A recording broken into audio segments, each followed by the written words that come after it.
Apa kabar Bapak Ibu guru hebat? Kembali lagi bersama saya Soimatul Masula. Pada video kali ini saya akan memberikan tutorial untuk pengisian aplikasi rapot kelas 6 untuk semester 2. Baik, ini adalah aplikasi untuk semester 2 ya Bapak Ibu ya.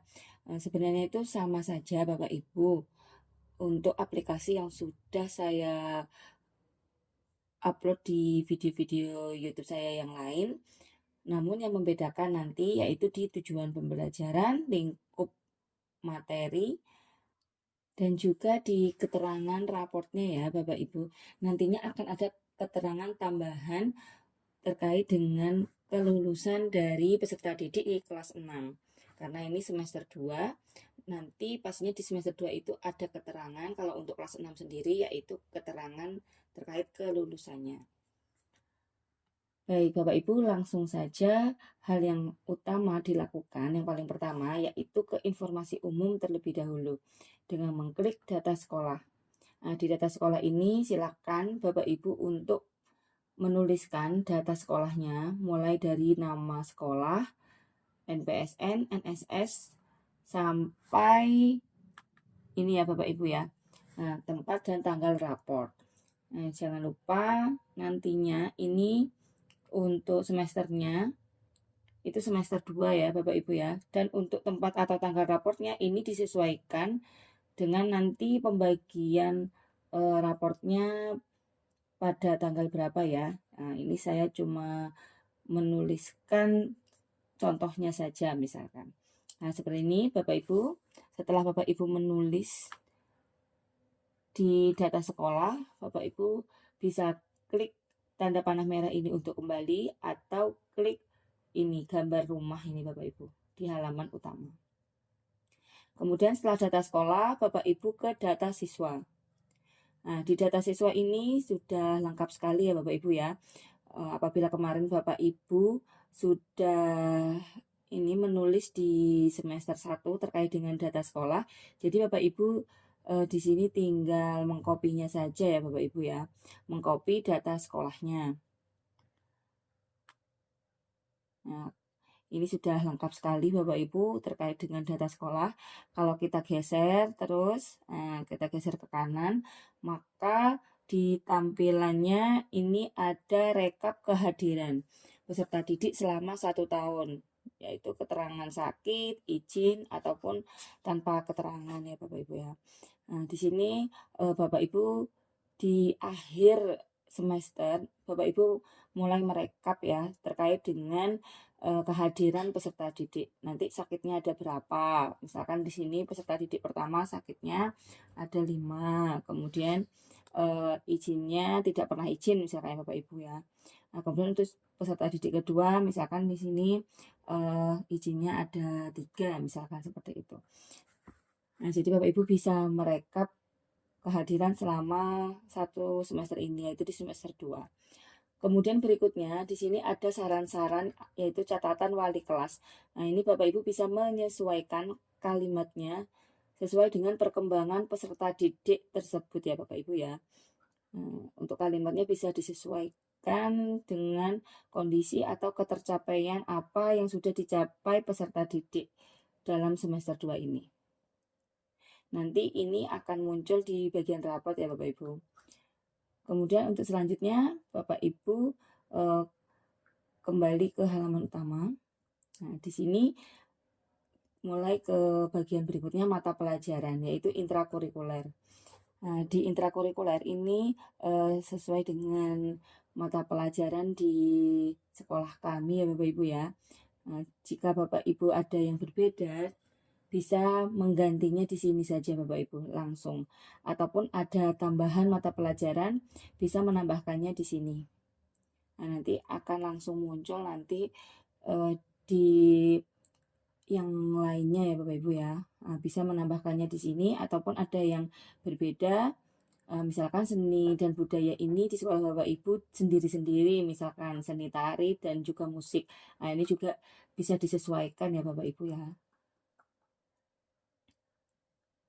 Baik, kemudian setelah ke mata pelajaran, kembali langsung ke ekstrakurikuler.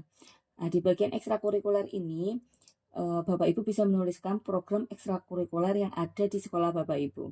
Misalkan di sekolah Bapak Ibu, selain ini ya, ini kan contoh ya saja Bapak Ibu ya. Ini ada ekstra tari, bisa dimasukkan ya Bapak Ibu ya.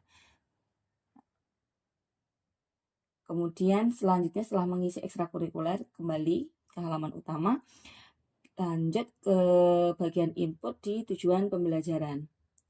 Nah, di tujuan pembelajaran ini Bapak Ibu, yaitu tiap satu semester ya, maka untuk semester yang pertama tadi akan berbeda dengan semester yang kedua ini Bapak Ibu. Dan tujuan pembelajaran ini sudah saya sesuaikan untuk tujuan pembelajaran di semester 2 ini. Nah, coba kita lihat di pendidikan agama. Nah, di pendidikan agama ini ada 15 tujuan pembelajaran Bapak Ibu. Bapak Ibu bisa menyesuaikan dengan buku pembelajaran yang Bapak Ibu gunakan di sekolah ya Bapak Ibu ya. Terkait dengan tujuan pembelajarannya disesuaikan saja Bapak Ibu. Nah, kalau ini sudah saya sesuaikan di semester 2 ini Bapak Ibu. Ada 15 tujuan pembelajaran. Kemudian di tujuan pembelajaran lain ya Bapak Ibu bisa klik kembali di panah merah ini Bapak Ibu. Coba kita lihat kembali di mata pelajaran selanjutnya ya, di PKN, Pendidikan Pancasila. Nah, di Pendidikan Pancasila ini ada 12 tujuan pembelajaran Bapak Ibu. Nah, ini juga sudah disesuaikan ya dengan tujuan pembelajaran di semester 2 ini. Bapak Ibu juga bisa melihat tujuan pembelajaran yang lain ya Bapak Ibu. Tadi ini karena di sekolah kami ada 10 mapel, maka ini juga 10 mapel Bapak Ibu. Jika tadi Bapak Ibu menambahkan untuk mapelnya, ini nanti akan muncul di sini. Untuk mapelnya. Nah, di sini sudah disediakan ada 15 mapel. Nah, seperti itu. Kemudian jika sudah di bagian tujuan pembelajaran, Bapak Ibu bisa kembali ke menu utama. Kemudian ke lingkup materi. Nah, di lingkup materi ini juga sama ya Bapak Ibu, itu untuk satu semester. Nah, jadinya ini pastinya berbeda juga dengan lingkup materi di semester 1. Nah, sekarang coba kita lihat lingkup materi di pendidikan agama. Nah, di sini ada 5 lingkup materi. Ini juga sudah saya sesuaikan untuk lingkup materi di semester 2 ini. Kemudian Bapak Ibu bisa klik kembali dan lihat ke lingkup materi pembelajaran yang lain. Ini misalkan PKN ya Bapak Ibu ya. Nah, ini ada 3 lingkup materi. Nah, seperti itu ya Bapak Ibu. Untuk lingkup materinya ini sudah saya sesuaikan sampai 10 mapel ini yang ada di sekolah kami. Kemudian lanjut ke ini menu utama. Nah, setelah itu Bapak Ibu bisa langsung ke penilaian ekstrakurikuler. Nah, di penilaian ekstrakurikuler ini Bapak Ibu bisa menuliskan pilihan ekstrakurikuler yang ada. Tadi itu contohnya kan ada 5 ya Bapak Ibu ya. Saya tambahkan tari tadi di bagian ekstrakurikuler. Jadi seluruh peserta didik itu tidak harus mengikuti semuanya Bapak Ibu. Jadi bisa memilih sesuai dengan minat mereka. Ingin mengikuti program ekstrakurikuler yang mana. Nah, kalau untuk deskripsi ini sudah ada contohnya ya Bapak Ibu. Bisa ini coba saya ke kanan sebentar ya. Sedikit ke kanan. Nah, di sini bagian ini Bapak Ibu ini sudah ada contohnya.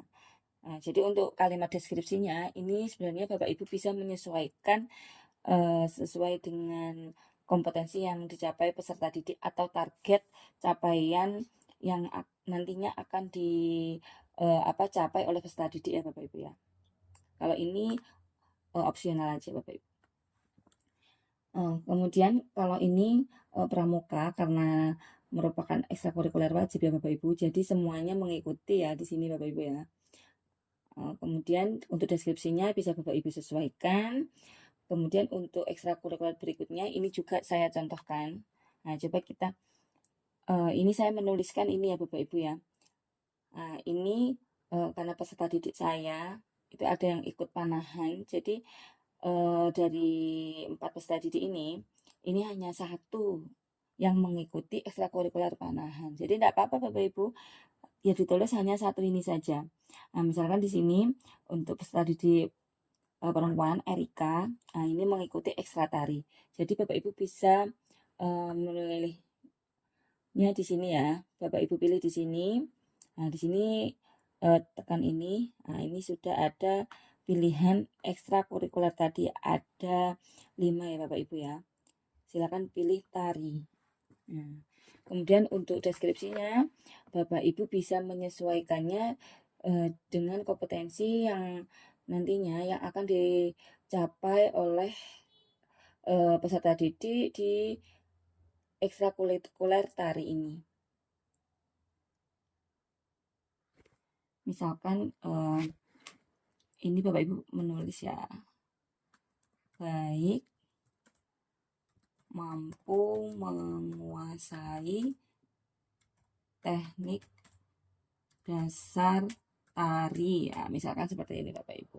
Nah, jadi bisa Bapak Ibu sesuaikan saja ya dengan kondisi capaian dari ekstrakurikuler yang nantinya akan dilaksanakan di sekolah. Nah, jadi saya tekankan sekali lagi, tidak semua peserta didik mengikuti seluruh ekstrakurikuler, jadi hanya peserta didik yang mengikuti saja yang ditulis di bagian ini ya Bapak Ibu ya. Baik, setelah di penilaian ekstrakurikuler, kita kembali ke halaman utama.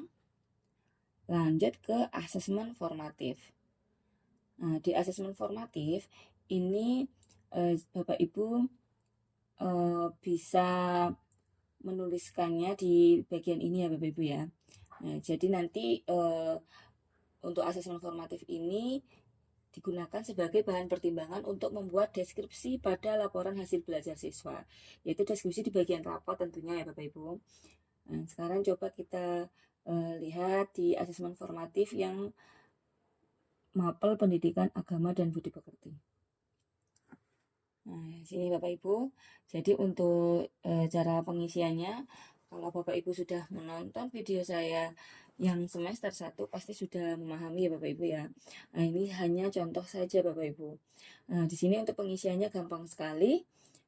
Kalau ini kan berupa angka 1 dan 0 ya Bapak Ibu ya. Nah, jadi untuk di kolom KKTP ini, nah, di kolom KKTP ini Bapak Ibu bisa memilih angka 0 jika peserta didik tidak memenuhi KKTP. Kemudian Bapak Ibu bisa memilih angka 1 jika siswa atau peserta didik itu sudah memenuhi KKTP. Jadi Bapak Ibu tinggal mengetikkan angka 1 dan 0 saja. Jika memenuhi, Bapak Ibu ketikkan angka 1, jika tidak memenuhi, Bapak Ibu ketikkan angka 0. Nah, untuk penilaian formatifnya sendiri itu bisa Bapak Ibu rekap dalam lembar tersendiri. Nah, kalau saya ini misalkan ini ya Bapak Ibu ya. Pada pendidikan agama ini ada 15 TP ya. Ini saya perlihatkan sedikit terkait daftar nilai yang saya pakai. Nah, ini Bapak Ibu. Nah, ini sudah saya sesuaikan dengan jumlah ini ya Bapak Ibu ya. Tujuan pembelajaran yang sesuai dengan aplikasi rapotnya. Ini tadi di pendidikan agama sendiri itu ada 5 lingkup materi dan juga sudah terbagi menjadi 15 TP Bapak Ibu. Nah, jadi nanti bisa langsung saja dimasukkan nilai-nilainya itu di aplikasi raport.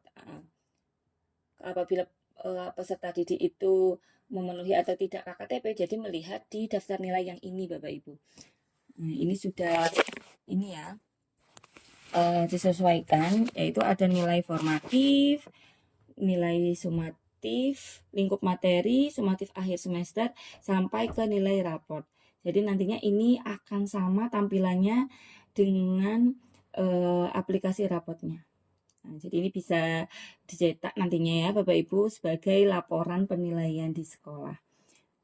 Ini yang saya gunakan. Kayak misalkan ya ini mapel PKN. Nah, ini juga tadi kan ada 12 tujuan pembelajaran ya Bapak Ibu. Nah, ini sudah saya sesuaikan berdasarkan dengan aplikasi rapotnya. Ini juga ada 3 lingkup materi ya, seperti itu ya Bapak Ibu.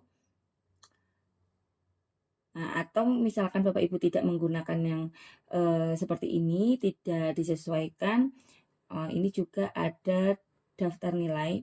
Ini secara umum Bapak Ibu. Nah, jadi isinya seperti ini aja. Ada 5 lingkup materi, kemudian di tiap lingkup materi ada 4 TP, seperti ini. Nah, coba kita lihat di map lain.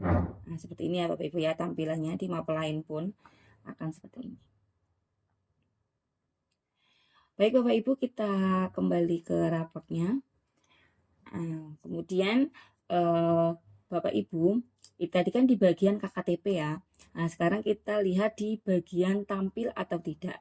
Di bagian tampil atau tidak, untuk nilai yang capaiannya tertinggi, ini Bapak Ibu bisa menuliskan angka 1 untuk TP yang capaiannya tertinggi. Jadi nanti akan tampil untuk deskripsinya itu di bagian raport. Nah, misalkan kalau di sini saya contohkan itu TP4 yang capaiannya tertinggi. Maka untuk bagian tampil atau tidak ini diketikkan angka 1 seperti ini Bapak Ibu. Kemudian untuk capaian terendah ini di sini saya contohkan itu di TP9. Nah, di TP9 ini KKTP-nya 0. Berarti ini capaiannya terendah ya Bapak Ibu ya. Kemudian ini ada di bagian tampil atau tidak, ini saya ketikkan 1. Maka nantinya ini akan tampil di raport untuk capaian tertingginya. Jadi deskripsi rapotnya seperti ini Bapak Ibu. Nah, makanya akan muncul. Kalau yang peserta didik kedua ini belum ya, karena belum saya input nilai formatifnya. Kalau gitu kita coba saja ya Bapak Ibu ya. Misalkan untuk peserta didik kedua ini, kita ketikkan dulu ini yang di bagian yang memenuhi KKTP itu dituliskan atau diketik angka 1. Misal untuk peserta didik yang kedua ini TP12 ya Bapak Ibu yang tidak memenuhi KKTP, jadi diketikkan 0. Kemudian peserta didik kedua ini ternyata yang tidak memenuhi KKTP misalkan ada 2. Jadi yang dituliskan 0-nya ini ada 2 seperti ini Bapak Ibu. Nah, ini disesuaikan aja dengan capaian yang diperoleh peserta didik ya. Kemudian misalkan untuk capaian tertinggi ini ada di TP3, maka di TP3 di bagian tampil atau tidak diketikkan angka 1. Maka kalau kita lihat di deskripsi, ini sudah berubah ya Bapak Ibu ya. Nah, sudah muncul. Kemudian untuk yang capaian terendah, ini kan ada 2 yang tidak memenuhi KKTP ya Bapak Ibu ya, yaitu di TP12 dan TP14. Ternyata untuk capaian yang paling rendah itu ada di TP14.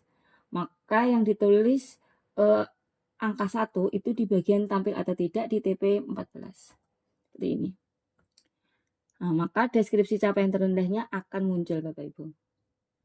Nah, begitu ya Bapak Ibu caranya, mudah dan gampang sekali ya Bapak Ibu untuk mengisi penilaian di bagian asesmen formatif ini.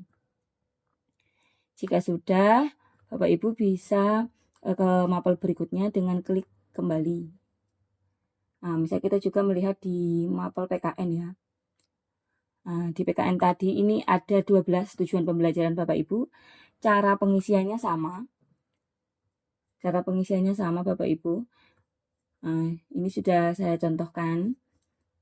Ini sudah ada yang ini bagian tampil atau tidak sudah ada, sehingga deskripsinya muncul Bapak Ibu. Nah, jika peserta didik kedua belum ya Bapak Ibu, deskripsinya belum muncul karena nilainya belum saya input. Nah, coba kalau kita input ya Bapak Ibu ya, caranya sama seperti tadi. Yang memenuhi KKTP diketikkan angka 1. Yang tidak diketikkan angka 0. Misalkan di sini yang tidak memenuhi di TP9, maka TP9 saya ketik angka 0. Untuk yang lainnya misalkan sudah memenuhi ya Bapak Ibu ya. Tinggal Bapak Ibu lihat capaian tertingginya ada di TP berapa. Misal di sini ada di TP 12, maka di bagian tampil tidaknya ini di TP 12 diketikkan angka 1. Nah, maka deskripsinya akan muncul ya Bapak Ibu ya, muncul seperti ini.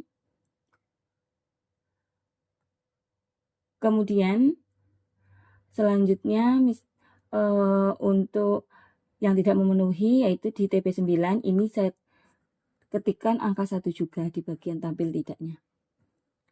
Nah, maka kalau kita lihat untuk deskripsinya sudah muncul seperti ini ya Bapak Ibu ya. Sesuai dengan ini TP9, yaitu memahami manfaat gotong royong untuk menjaga persatuan dan kesatuan bangsa. Sama kan Bapak Ibu ini Bapak Ibu ya. Nah, jika sudah mengisi untuk seluruh peserta didik, Bapak Ibu bisa klik kembali dan lanjut untuk mengisi asesmen formatif di mapel lainnya. Jika sudah semua, Bapak Ibu lanjut klik menu utama. Nah, langsung saja di bagian asesmen sumatif. Di bagian asesmen sumatif, nah ini digunakan untuk mengolah nilai pada hasil belajar peserta didik, yaitu di bagian rapot. Nantinya asesmen ini digunakan untuk mengevaluasi hasil belajar peserta didik di tiap lingkup materi. Nah, jadi ini berdasarkan lingkup materi ya, per lingkup materi. Langsung saja kita ke mapel pertama, yaitu pendidikan agama dan budi pekerti. Nah, di sini sudah coba saya tuliskan ya Bapak Ibu nilainya. Nah, ini juga Bapak Ibu bisa sesuaikan dengan perolehan nilai sumatif lingkup materi yang diperoleh oleh peserta didik Bapak Ibu. Nah, ini nilainya, nilai sumatifnya di akhir lingkup materi. Dan kemudian ini nilai untuk sumatif akhir semester. Nah, ini ada bagian non-tes dan tes.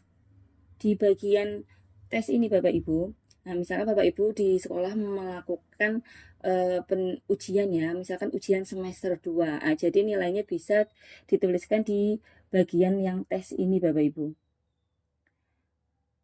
Ya, kemudian untuk asesmen sumatif ini sendiri Bapak Ibu tidak hanya ini ya terpaku di tes tulis saja, tapi bisa dilakukan ini penilaian yang beragam. Misalkan penilaiannya itu ada kegiatan berbasis proyek, unjuk kerja, bahkan Bapak Ibu untuk nilainya bisa dengan observasi ya pada saat peserta didik itu di akhir lingkup materi itu bagaimana perolehan yang atau capaian yang diperoleh seperti itu. Nah, kalau di bagian non-tes ini Bapak Ibu juga bisa menuliskannya di sini, misalkan peserta didik melakukan praktek gitu ya Bapak Ibu ya. Nah, itu bisa dituliskan di bagian non-tes. Kemudian baru muncul nilai rapor Bapak Ibu. Ini misalkan saya tuliskan saja ya Bapak Ibu ya, contohnya seperti ini. Ini saya nilainya. Nah, jika saya ini isi nilainya. Nah, di sini DNA sumatif lingkup materi ada ya Bapak Ibu ya. Kemudian di bagian tes dan non-tes, ini contoh saja Bapak Ibu. Nah, maka akan langsung ini akan seperti ini. Akan muncul nilai raportnya. Jadi inilah nanti yang muncul di bagian raport untuk nilainya. Bapak Ibu, kalau sudah selesai mengisi untuk seluruh peserta didik, Bapak Ibu bisa klik kembali. Nah, begitupun di mapel yang lain ya Bapak Ibu. Nah, di mapel PKN tadi ada 3 lingkup materi, jadi hanya 3 nilai saja Bapak Ibu yang Bapak Ibu isikan di sini. Hanya 3 saja. Ini juga nantinya bisa Bapak Ibu sesuaikan nilainya dengan perolehan yang dimiliki oleh peserta didik ya Bapak Ibu ya. Sama, nanti di bagian tes yang ini, yang sumatif akhir semester, nah, ini nilai ujian semester 2-nya kalau non-tes bisa diambil dari penilaian lain. Misalkan ada kegiatan praktek atau apa gitu ya Bapak Ibu ya. Kemudian ini nilai raportnya seperti ini. Oke, Bapak Ibu lanjut klik kembali. Bapak Ibu bisa lanjut mengisi seluruh nilai di tiap mapel ya Bapak Ibu ya, pada asesmen sumatif ini. Jika sudah semuanya, Bapak Ibu bisa klik kembali. Nah, ini adalah nilai akhir Bapak Ibu. Ini nilai akhirnya, Bapak Ibu bisa melihatnya di sini. Karena tadi hanya 2 ya untuk sumatifnya yang saya coba isikan, maka muncul hanya 2 ini aja Bapak Ibu ya. Baik, kemudian lanjut ke sampul rapor di bagian cetak. Nah, di bagian cetak ini, ini sesuai dengan data diri dari peserta didik ya Bapak Ibu ya. Nah, ini sudah ada Bapak Ibu di sini. Sudah. Kemudian Bapak Ibu juga bisa ini mencetak sampel raportnya ini di bagian print out. Kemudian kembali ke halaman utama. Sekarang di bagian raport. Nah, di bagian raport ini Bapak Ibu bisa melihat ya hasil dari apa yang sudah Bapak Ibu masukkan tadi, inputkan tadi.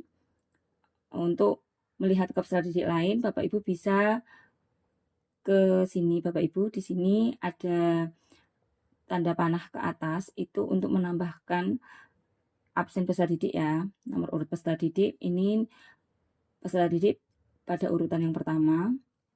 Kemudian Bapak Ibu klik, ini akan langsung berubah di peserta didik kedua. Diklik kembali akan berubah seperti itu ya Bapak Ibu ya. Dan untuk panah yang bawah ini yaitu untuk juga melihat laporan peserta didik sebelumnya. Ini tadi kan peserta didik keempat, kalau kita klik maka akan ke peserta didik 3, ke peserta didik 2, dan kembali ke peserta didik 1. Seperti itu. Untuk seluruh capaiannya, misalkan Bapak Ibu ingin melihat ranking ya Bapak Ibu ya. Di sini ada di bagian cetak ledger Bapak Ibu. Nah, di bagian cetak ledger ini sudah ada Bapak Ibu. Sudah ada rankingnya ya Bapak Ibu ya. Nah, bisa dilihat di sini Bapak Ibu.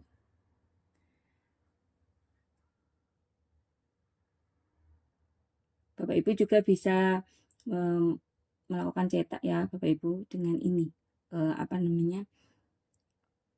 print out ini Bapak Ibu. Misalkan Bapak Ibu ini kan sudah disediakan ya Bapak Ibu ya, untuk jumlah peserta didiknya itu ada 30. Ini sebenarnya di sini tuh ada 40 peserta didik Bapak Ibu ya. Jadi untuk agar lebih rapi Bapak Ibu, ini Bapak Ibu bisa ini aja Bapak Ibu blok, misalkan di sekolah Bapak Ibu ini dibatasi aja ya sampai 20. Ini bisa diblok dari nomor 21 sampai 30, kemudian klik kanan, kemudian Bapak Ibu bisa pilih hide ini Bapak Ibu. Maka otomatis akan tersembunyi seperti ini ya Bapak Ibu ya. Oke, baik. Nanti agar nantinya bisa lebih rapi ketika dicetak. Selanjutnya di bagian rapot masih ya Bapak Ibu ya. Di sini sudah ada capaiannya tadi. Ini nilai akhir yang berupa angka. Ini dilihat dari asesmen sumatif. Kemudian untuk capaian kompetensi yang berbentuk deskripsi seperti ini tadi berdasarkan asesmen formatif ya Bapak Ibu ya. Kalau kita lihat ke bawah, ini sudah sampai ke mapel 10 tadi ya Bapak Ibu ya. Ini juga ada ekstrakurikuler. Kemudian ini rekap ketidakhadiran. Dan ini adalah catatan wali kelas. Catatan wali kelas ya Bapak Ibu ya, yang sudah Bapak Ibu inputkan di bagian data siswa tadi. Nah, yang membedakan ya Bapak Ibu, untuk rapor di semester 1 dan 2, kalau di semester 1 ini tidak ada kolom untuk keputusan ini Bapak Ibu ya. Kalau di semester 2 ini ada Bapak Ibu, karena merupakan akhir dari rapor ya Bapak Ibu ya, penilaian hasil belajar. Kalau kelas 6 ini tampilannya seperti ini Bapak Ibu. Tapi kalau untuk kelas lain nanti keterangannya ada naik atau tidak naik. Nah, ini juga bisa Bapak Ibu sesuaikan kalimatnya. Misalkan di sini hanya ada kata lulus gitu aja ya Bapak Ibu ya. Ini Bapak Ibu tinggal menghapus saja seperti ini Bapak Ibu. Nah, tinggal Bapak Ibu hapus seperti ini aja. Ataupun misalkan seperti tadi Bapak Ibu, ada keterangan lulus atau tidak lulus, Bapak Ibu tinggal mencoret yang tidak perlu. Misalkan peserta didik ini lulus, maka yang ini yang tidak lulus bisa Bapak Ibu coret saja. Seperti ini ya Bapak Ibu ya. Nah, di sini yang terakhir ini juga ada keterangan wali kelas, mengetahui kepala sekolah, dan orang tua pastinya dari peserta didik ini. Jadi seperti itu ya Bapak Ibu ya. Untuk yang semester 2 ini ada bagian keputusannya ya Bapak Ibu ya. Beda dengan yang di semester 1 yang tidak ada kolom yang seperti ini. Baik Bapak Ibu, alhamdulillah untuk tutorial pengisian raport kelas 6 semester 2 ini sudah selesai ya Bapak Ibu ya. Bapak Ibu tetap semangat untuk melakukan pembelajaran yang berpihak pada murid, dan juga untuk memfasilitasi peserta didik agar capaian pembelajaran yang sudah Bapak Ibu rencanakan bisa mereka capai semua. Baik Bapak Ibu, cukup sekian video dari saya. Semoga video kali ini bermanfaat. Terima kasih sudah menonton video ini sampai selesai. Dan saya akhiri. Assalamualaikum warahmatullahi wabarakatuh.